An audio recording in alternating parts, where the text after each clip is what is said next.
Hello and welcome back to another video on this channel. This video marks the start of the series.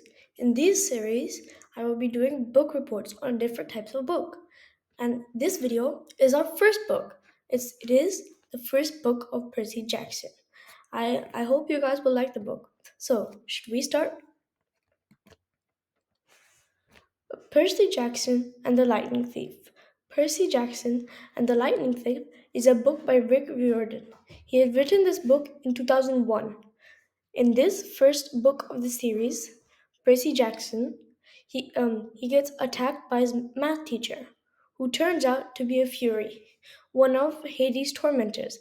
But it is not safe to call them Furies in the book as they will come and attack you. So they call them the kindly ones.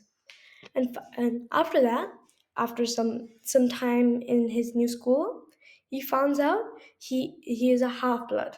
A half blood basically means he is a half boy and a half god, and he is sent to a camp called Half Blood Camp, where, as said in the name, most people who are half bloods live there.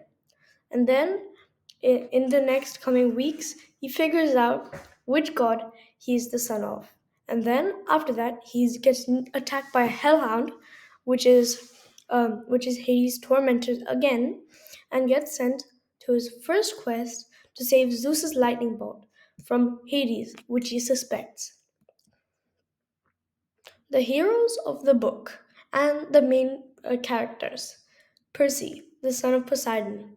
Percy is a half mortal son, so a half blood, of the sea god Poseidon, and is one of the main characters in the book and is the point of view. So when we're reading the book, we are reading it from Percy's point of view, what he is doing, not and what he's thinking, not what other people think. Annabeth, the daughter of Athena. She is Percy's friend and the brains in the quest. She is extremely smart and brave, and her fatal flaw is her pride.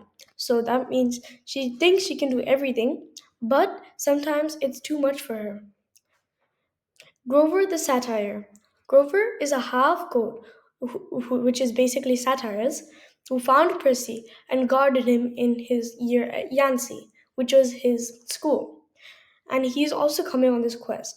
He chose to come to get permission to get a searcher's license and search for the great god Pan.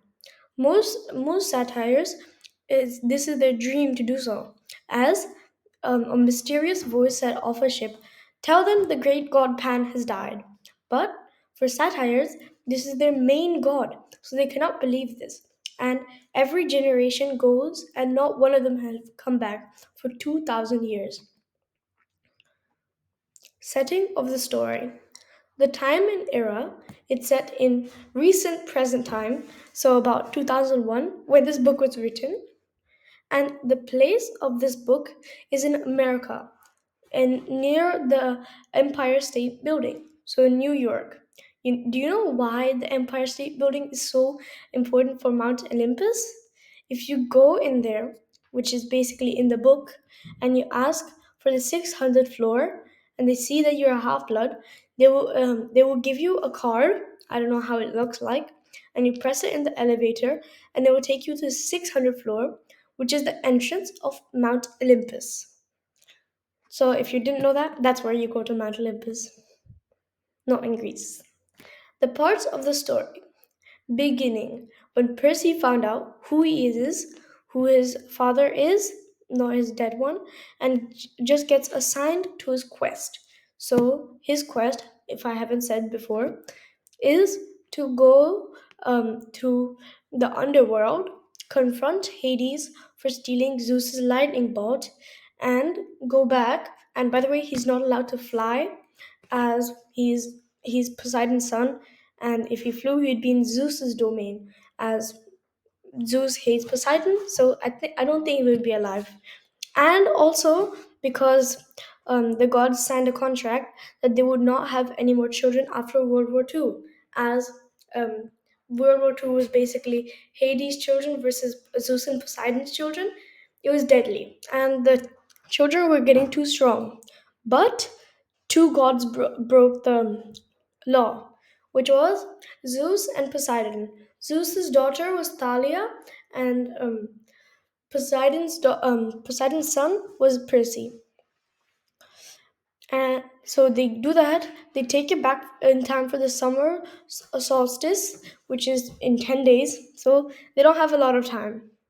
Middle, when they set go and they're attacked by various monsters and are sought by a god, Ares, the god of war, for information, only to get tricked. And they confront the god. It turns out the god did not steal it, and he let them come inside the domain because he thought that they had his weapon.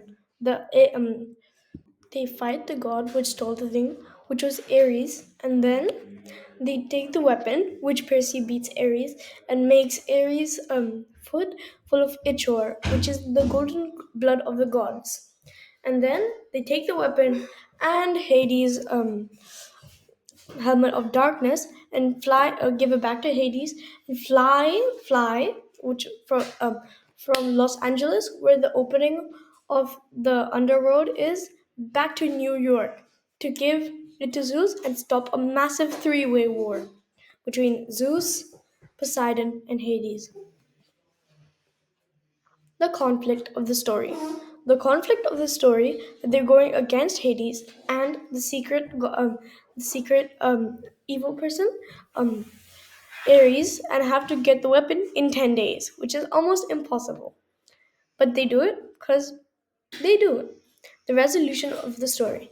They found out who it is and fight and beat him in the last day and fly, which is bad for the son of the Poseidon, back to Olympus. My book review. What I learned and what I want to share. The theme or main idea of the story. The main idea and the theme of the story was Percy to realize that he was a half blood and start on his quest. And on the way there, he realized there was an army that wanted to kill him and Olympus, the Kronos army, which will be on the next page. How he looks, and the Titans army. The character I liked best was Percy Jackson, as he is brave but careful at the same time, and never thinks about himself, always others. And the character I did not like was Kronos. He is the leader of the Titan army, and he wanted to trick Percy in giving up his life and helping him go ahead and break down Olympus. The lessons I picked up from this book. Life is always easier with friends. As Percy traveled through country, it was so much easier for him, which was, by the way, not that easy at all, to travel with Grover and Annabeth. 2. How unpredictable life is. Percy changed from a normal person to a level on crazy in an hour or so, just finding out he's in half blood and his teacher attacking him, which was a fury. How brave Percy is. He's not afraid of charges, which is where Kronos was living, and if his best friend is getting stuck in there, he still wants to pull them out. My rating for this book. I rate this book a 4.5 out of 5, as this book is very fun to read and has many twists in it. I would not rate it 5 out of 5, as the book is pretty long and it makes me tired to read it most of the times. Thank you for listening. Do you have any questions for me? If you do, ask so in the comment section. And please comment how much you like this series. Bye.